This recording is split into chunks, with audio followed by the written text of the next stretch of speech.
Panther people, what up? Are the Carolina Panthers heading straight into a buzzsaw in DC?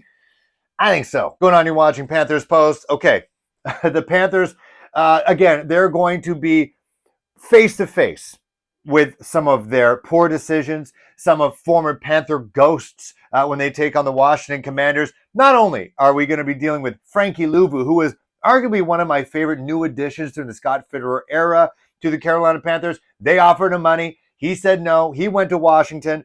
We're going to be reunited with our friend Jeremy Chin, who I thought was potentially one of the faces of this defense. We're also going to be face-to-face with F.A. Obata.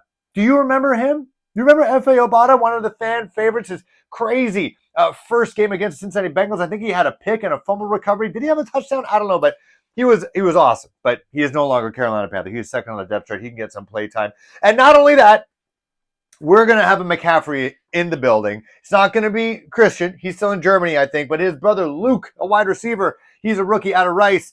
I guarantee you, if he scores a touchdown against the Carolina Panthers, that might be it. That might be a wrap. I don't know if I'll watch anymore. But not only that, not only are we facing ghosts of Panthers past, ghosts of Scott Fitterer past, we're also being shown just how bad the mistake of drafting Bryce Young first overall really was. You're seeing Jayden Daniels, who was picked right after Caleb Williams at second overall by the Commanders, and he is blowing stuff up. He is tearing teams apart. He made Baker Mayfield and Tampa Bay Buccaneers look like trash. It looked like we were looking at a Super Bowl preview with the Commanders and the Ravens last week. It just shows you that it doesn't matter that they picked up Dan Quinn in the offseason as a new head coach. If you remember that, you had all these sexy young head coaches, even like Dave Canales, sexy young head coach. Mike McDonald is new head coach of the Seattle Seahawks. You had Ben Johnson out and about. When they're throwing Dan Quinn's name around, no one was saying like that's going to be a great pickup. They know he's a football guy, but if you listen to most people, you want to check the receipts, they're basically saying you're replacing Ron Rivera with Ron Rivera, but just with a backwards hat and a beard. That's it. There was no hype around Dan Quinn whatsoever. They were in the dumps for probably longer than the Carolina Panthers. In my lifetime, I have never seen the Washington Commanders, and even during their other teams, I have never seen them in the Super Bowl, in the playoffs, doing really much of anything until they had Robert Griffin III. Like, Robert Griffin III made me think, okay, this Washington team can actually make the NFC East kind of tolerable. But that did not last long. And it's been a while. They went through their fair share of quarterbacks. They went through their fair of coaches as well. Their owners are absolutely toxic. But look at what happens despite, the lack of hype around this team in the offseason. Dan Quinn, we knew who Frankie Louvu and F.A. Obata were. We knew who they were. We knew who Jeremy Chin was. Like, we knew that they were going to be good additions, but everyone else in the football, sphere weren't like, oh yeah, watch out for Washington. But all that stuff doesn't matter when you have a quarterback and you nail it. When you nail that quarterback, the opposite of what the Panthers did with Bryce Young at this time. But it is clear. Like this guy, Jayden Daniels, does not need his confidence boosted. He doesn't need to be, psychologically ready. He could deal with some of the shortcomings that this team might have, which they don't really have that much of. Terry McLaurin has been one of the most underrated wide receivers in the NFL for a very long time. Brian Robinson is a good running back right now. Austin Eckler, I couldn't believe Austin Eckler is on this team. Like, I love what he was doing with the Chargers for so long. The fact they let him go. I mean, J.K. Dobbins is a dynamic player, but having Austin Eckler on that team as a back and as a wide receiver type thing is absolutely awesome. I wanted him to play with the Panthers at one point, but Jayden Daniels is not like Bryce Young, clearly. Like, they say they're best friends, but they're not alike on the football field. Sure, you can say that the Commander situation's better, but this guy is not showing any learning curve like Caleb Williams did. There were thoughts, in the national media that maybe the Bears made a mistake, that they should have taken Jayden Daniels instead of Caleb Williams, who, again, if you remember, did not have a great season with USC in his year leading up to the draft. Jayden Daniels was the one who won the Heisman. He was the hot hand, but Caleb Williams had the name. But this just another reminder to the Panthers just how bad of a mistake it was. And I don't even think the Washington Commanders had to trade up to get Jayden Daniels. We had to trade, as we already know, a haul to get Bryce Young. And that'd be fine if he was at Jayden Daniels' level, but he's not. And now we're dealing with a rookie who could get Rookie of the Year, and he is not showing any signs of being too small for the moment, that this moment's not too big for him, and he's just reminding us.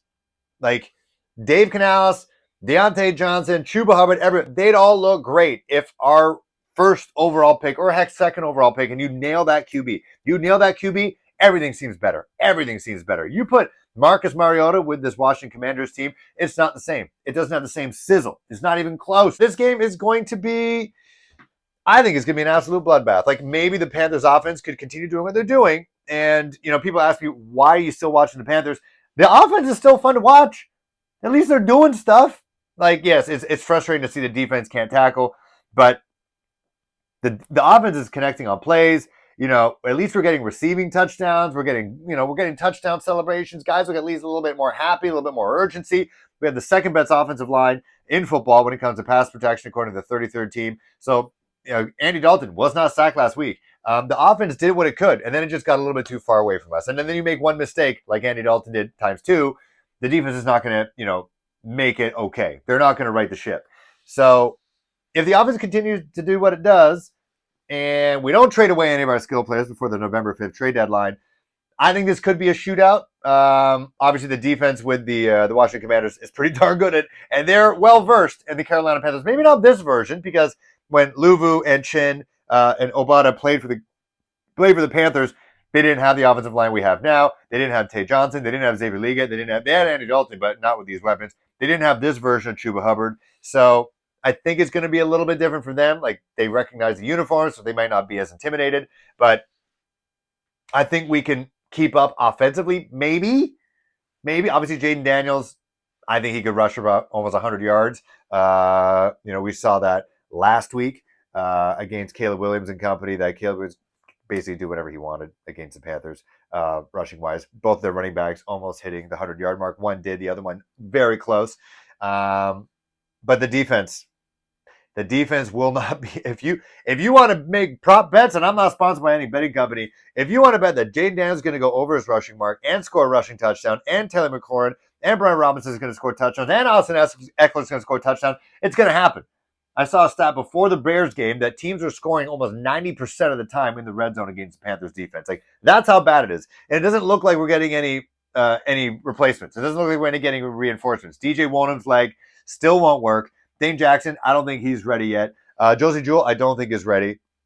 And it's going to be bad. I don't think we'll be able to stop anybody. And it's in a late window. And it's in DC. It's going to be bad. Right now, the Commanders are favored, I think -8.5 right now heading into this. I would take that. I think they're going to beat down the Panthers maybe by 10 plus.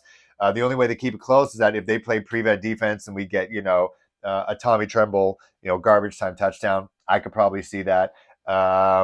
But I think it's going to be the same script that it's going to be until something happens on defense, until we get a DJ Warner back and a Dane Jackson and a Josie Jewell back. It's going to be offense on both teams are going to go back and forth, back and forth, back and forth. And then eventually the defense, the wheels are going to fall off. And then the Panthers offense is going to press a little bit, try to make it a closer game. They're going to make mistakes. Defense won't be able to patch it up. And then they just start tacking on points. The offense can't keep up anymore. And they run away with it. And it's a blowout. And it's going to be 40-28. Make sure to click on the next video when I talk about some Panthers trade bait. Some might surprise you. And I'll give you my opinions. See you guys soon.